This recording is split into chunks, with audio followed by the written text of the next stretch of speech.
Hi, I'm Will Arnett, and you are watching Entertainment Focus. First of all, Will, thank you very much for joining us on Entertainment Focus today. How are you? And good to be back in London. It's great. I'm so happy to be here, and I had a tough couple of days trying to get my chair through customs, but they let me bring it. So I don't go anywhere without my chair. Well, it looks quite regal. I think you're quite comfortable Does it? in that. Yeah, yeah. Is that what you were going for? Were you understated? Sexy regal. Yeah. Okay. Well, very nice. Very nice. Well, obviously, Arrested Development already got a huge following in the UK. But for those catching it for the first time next week, can you just tell us a little bit about the show and the character you play? The show. So funny to talk about it in this way because it's been so long. Yeah. But, Arrested Development is a show about a family at its core, and their struggle to exist in the real world. They've kind of lived in a bubble for many years, and now because of circumstances, mainly financial, they're forced to actually do something with their lives to try to manage. And so I play the character of Job, which is short for George Oscar Bluth, and I'm the eldest son in the family, but I've been passed over to in the running and the managing of the family affairs, and so he's a guy who's kind of he's certainly entitled. He feels this sense of entitlement, and yet he doesn't have anything to back it up. Right, okay. Well, on that note, I mean, Arrested Development was hilarious. Just outstanding comedy. So I'm guessing the cast read-throughs must have been quite hard to actually get through. I mean, were they a lot of fun? They were. Actually, we did. Most American TV programs read through every script. We only read through like the first 4. Oh, right. And then we stopped doing the read-throughs because we didn't really have time for it, because Mitch and the writers needed more. They were always, we ended up being behind from about week 4 all the way through the end of season 3.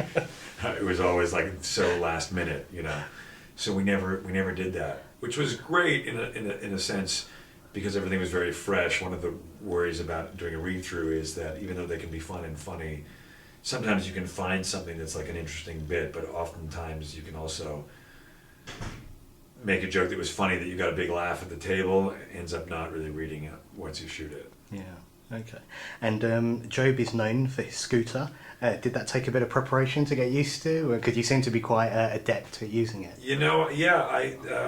My character Job used the Segway, and I thought it was going to be tough, but it was pretty much idiot-proof. Thank God for me.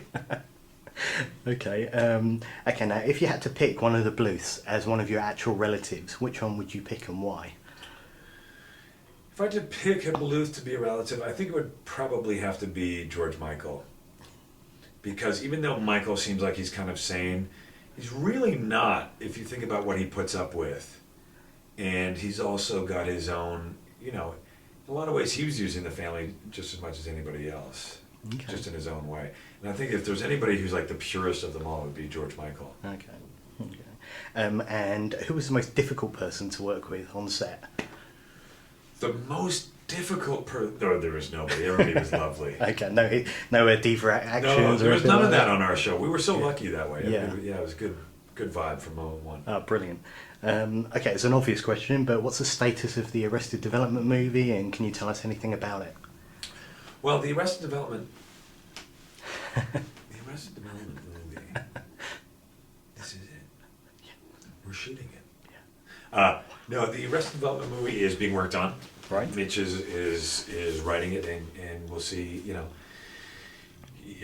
As he's been saying a lot, he's not trying to be coy about it. It's just been something that it's taken a while, Sure. and to put all the different. There's so many different pieces to put together, not just in the writing of it, but also putting the deal together and all that kind of stuff. It's there's a lot of moving parts, but it's something that everybody wants to do and everybody's on board to do. Oh, brilliant. Okay, Yeah, that's yeah. good. That's good, because I think that was the fans' major concern, that maybe some of you would be coming back and some of you, due to scheduling commitments, couldn't. No, I think that once we and they will schedule everybody once we get all that worked out. Everybody's good to go. That's great. Right. Personally, my three favourite Job moments from Arrested Development. Right. Number three is your duet with Franklin. Yeah. Yeah, genius. Number two is telling your employees the cost of your suit. Yeah. Right. Yeah, a Right. classic. Yeah. And number one is throwing the letter in the ocean as an act of defiance. Okay, so they're my three personal favourite Job moments. What are your personal three? Oh, my personal three. I don't know if I have favorite Job moments. I mean, I had so much of it was fun. Obviously, doing the chicken dance was fun, and then the moment when everybody in the family ended up doing their. It turned out that everybody had a chicken dance. That was funny, and I think that my favorite moment on the show, for me personally, was when we were doing an intervention for Lucille that turned into everybody partying and drinking, and we were all laughing, and we just had a really rough day. It was like late Friday night when we shot that, and everybody ended up laughing for real. And then David Cross ended up going and getting into his cut off jean shorts.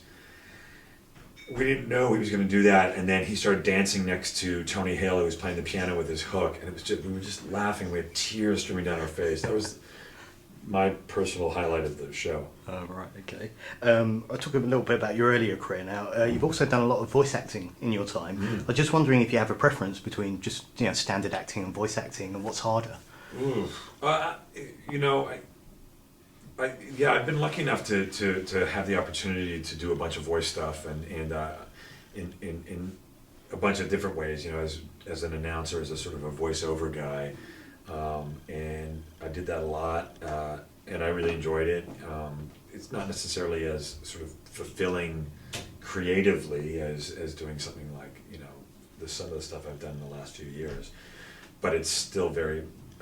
It's great, and then also working like in animated films, that's been really fun. Yeah, you were in Despicable Me as well, weren't you, recently? Despicable Me. Yeah, I've done the last couple of years. I've done a bunch, and the Monsters vs. Aliens, and I'm not going to start listing them, but very cool. fun. And you started out in theatre in New York, is that right? Yeah. Yeah, okay. Trying. Well, a lot of Americans seem to like to come to the UK and perform on the West End stage. Is that something that would ever appeal to you in the future? Yeah, if this is an offer, yes. It is. It's a firm offer. I've got the contract in my bag. Yeah, we'll do it. Yeah. Okay, brilliant. You heard it here first. And you guys focus on entertainment, right? Absolutely. Well, it's entertainment focus. So. There's a clue in the title, so that's it. We're great. Okay, now in Jonah Hex, you got to play quite a straight role, and perhaps people that have known you more recently don't know you as a straight actor. So, what do you prefer, comedy or drama? Well, I guess comedy's more fun. Absolutely. Hands down, way more fun to do, and that's the object. And as you get older, as I get older, I don't look like I'm getting older. Thank you. Not at all. No, Not just at all. taking your words, but I feel like the object is just have fun, and it is way more. But doing something like Jonah Hex was a fun experience. Yeah. Even though I didn't really do very much in it, I just kind of. Mind you, that film was kind of edited to shreds, really, by the time it hit the cinemas. So. Yeah, it was a difficult thing. I guess there was just I don't know what happened, but. Yeah. Okay. Now, also Devon Banks in 30 Rock, also a great character. Everyone loves him. We'll be seeing more of you in that series. And yeah, I'm actually going. I'm going back to New York. I'm going from London to New York to do more 30 Rock. Yeah, okay. Next week. Oh, brilliant. Okay, Yeah. Great. Yeah. And will we be seeing more of you on Todd Margaret? Yes. And David and I start shooting series 2 of Todd Margaret in April. Oh, right. Okay. Yeah. Okay. So I guess for next year. Yeah, I don't know what the schedule is for that, but it's definitely coming back. Yeah, we're doing I think 6 or 8 more. Oh, brilliant. Okay, Yeah. Great. Also, you and Jason Bateman recently have started up Dum Dum. Can you tell us a little bit about that? Dum Dum is just we call ourselves a content company where we work with, instead of just, we like to, over the last few years, had the chance to, make some dumb videos online and do some stuff with friends that have aired on Funny or Die or whatever. And we decided to kind of work with brands who are interested in, they want to work with actors, they want to work with talent to do to make funny things for. So we're not really making commercials. We're just doing the stuff that we were already doing, but letting brands kind of get in on that and sponsor that kind of thing. So Okay, great. it's just a fun way for us to be able to, as an aside, to kind of, another venue. Okay, great. Who would you say are your biggest comedy influences? Growing up, I was such a huge fan of like Steve Martin and Chevy Chase and I'm so influenced by Bruce Robinson films. Withnail and I, Richard E. Grant's performance in Withnail and I has stuck with me over the years. All those performances in that film, probably the most inspirational piece for me ever was Withnail and I. Okay, so British comedy plays kind of. Oh yeah, huge. I'm such a I was a massive Office fan of The Office. Ricky Gervais, I think, is just brilliant. I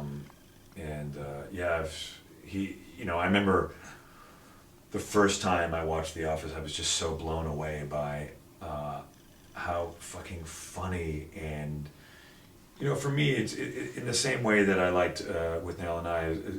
It struck the same chord really with The Office, and I know that seems strange because they're stylistically very different, but there was something really kind of sad in both of them, Yeah. And I think that if you can strike that balance between something being so sad and so depressing it's funny, that's just brilliant. Okay. Now you've just become a dad for the second time. Congratulations. Thank you. So is parenting easier second time round, and does it still leave you enough time to play the Xbox? That's something I struggle with every day with the parenting and the Xbox. Yeah. It's a tough balance. But I still find the time. I mean, I don't ignore any of my children, whether it's my two sons or my Xbox, whom I consider a child. I give them equal time, and a lot of people think that makes me a monster, and I don't care. It just feels right. So it feels so right. Yeah. And finally, do you think Arrested Development is the best work you've done so far? Yeah, I'd have to say that Arrested Development would probably be the best work I've done. I imagine.